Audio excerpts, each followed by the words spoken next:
Only on Fox, a local state lawmaker concerned about environmental contamination is urging Houston's new mayor to turn a campaign pledge into rapid executive action. The immediate issue is low-income housing being built near heavily polluted land. Fox 26's political reporter Greg Grugan has been on this story from the very beginning, and he's here with those latest developments. Greg. Yeah, Caroline and Anthony, in a city recently horrified by the emergence of cancer clusters, building new affordable housing next door to toxic dump sites would seem like an irresponsible course of action, to say the least.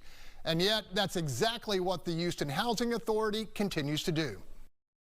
In Houston's 2nd Ward, a 9-figure affordable housing complex being constructed with tax dollars on land nearly surrounded by deeply contaminated property has triggered both concern and controversy.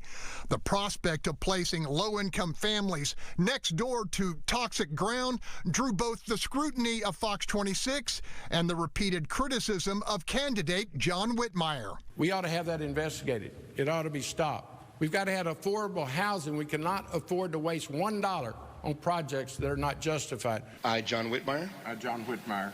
Do solemnly swear. Do solemnly swear.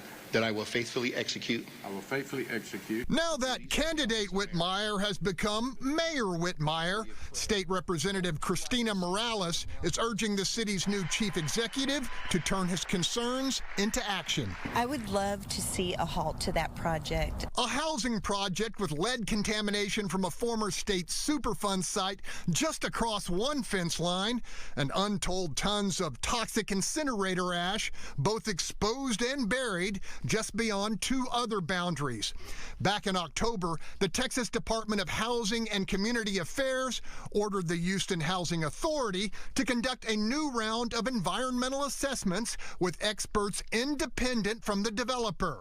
Morales believes any further construction should be placed on complete pause until those results are complete. It just makes common sense. Why would you continue building a structure when really you don't know if it's safe for anybody to live in it? So let's make sure that it's safe,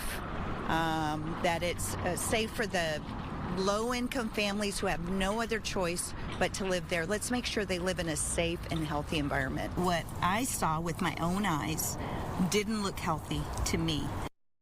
So far, no official word from Whitmire, but sources close to the mayor tell me this controversial housing project is still very much on his radar, with those test results ordered by the state due next month. In the studio, Greg Grugan, Fox 26 News.